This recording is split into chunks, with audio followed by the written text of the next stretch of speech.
If you're curious to hear a little music from our guest Carla Lucero, who we spoke to in our most recent episode, check out E4TT's annual concert of music by women and non-binary composers, Midnight Serenades, on January 25th.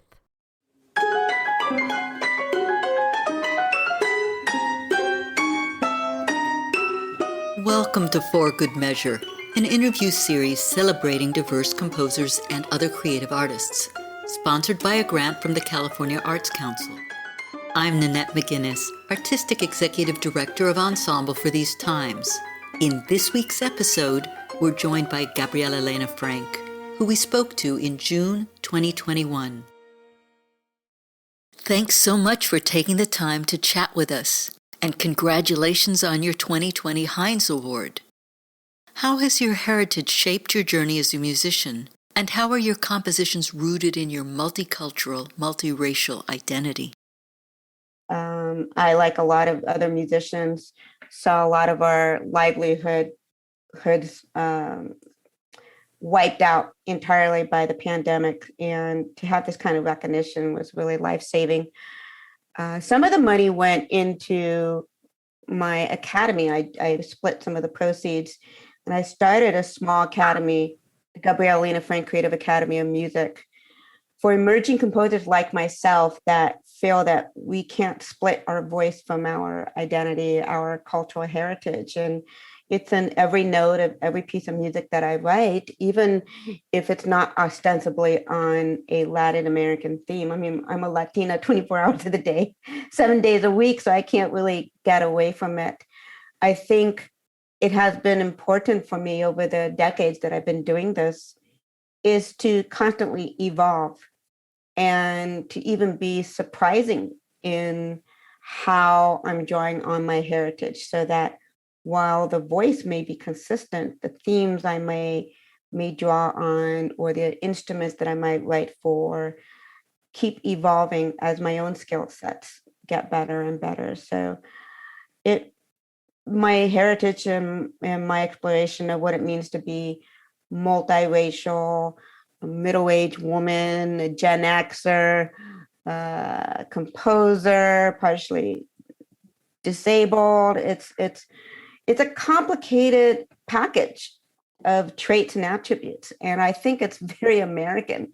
I think that's what's so wonderful about this country, is being able to be surrounded, if we're open to it, surrounded by a multitude of life perspectives. So it's important for me to continue what I started when I was a teenager, which was exploring what it means to be Gabriela Lena. You've created so many wonderful initiatives, from GLF Cam to your different music series. Could you talk more about the inspiration for them and what you're hoping may accomplish? So GLF Cam, or the Gabriela Lena Creative Academy of Music, was formed out of mainly an instinct at its impetus, which was that during this time when I came up with this idea to form a small nonprofit, the timing was during the election of 2016. And if one throws their memory back to this time, this was when we were in the middle of a really divisive election, and it was quite shocking to see how awful the national discourse was becoming.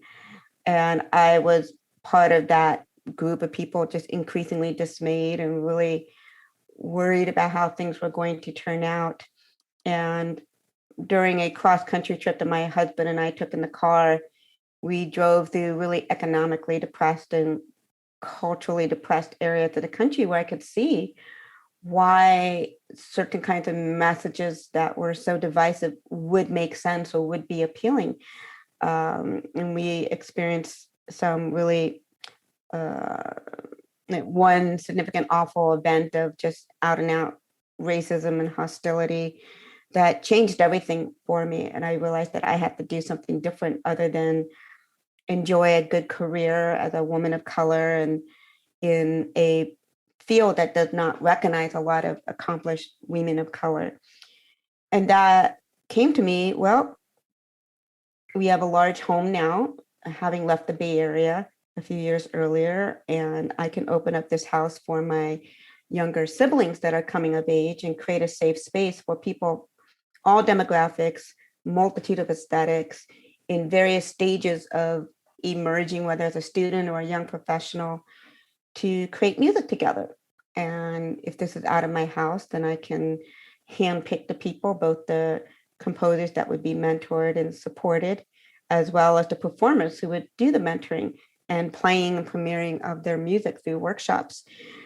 And that simple instinct over 4 years, was still a pretty young organization, but in just 4 years, we've been able to become a force, a recognized nonprofit in the classical music world, and have started commissioning, have started opening the eyes of my composers even more to community work. And I realized that ultimately what I wanted to do was to provide models for my composers and open up some doors for them so that they could have a holistic life as an artist, that they're not just producing music for a new music series, but they're also out in the community and they're known and they can do teaching in public schools while they have a gig from Carnegie Hall, while they are part of a climate action initiative that brings together artists. And I think it's really teaching my composers how to be nomadic and to go into a bunch of different realms that are not necessarily the ones that are talked about in the music schools. And I think this is what's going to bring classical music more into the 21st century, is being open to different voices and open to different avenues other than a storied concert hall to deliver our talents. Out of curiosity, is the room behind you one of the GLF cam rooms? Oh, so where I'm filming here, we're doing some renovation work at the main house where we live.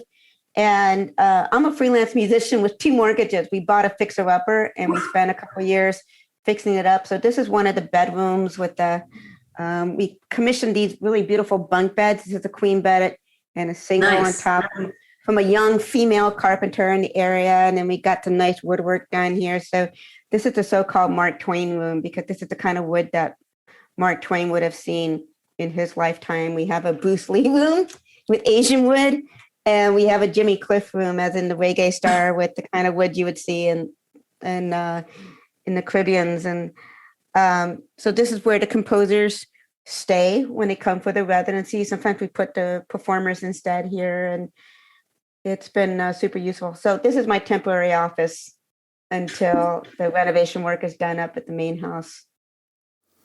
I did my best not to giggle when you said the Jimmy Cliff room. I love it. That's great. Outreach is a major part of your work. What was one of your more memorable experiences? I've done a lot of different types of outreach activities from the time I was in college.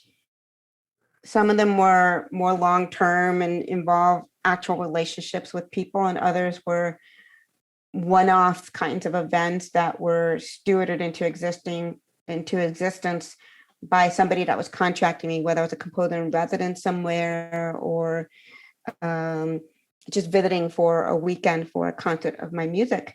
And I think that you sometimes don't know when a moving experience is going to just come into your life. And one that was part of my time with the Detroit Symphony, not too long after they declared bankruptcy. So I was their composer in residence from, I think it was 2013 through the spring of 2017.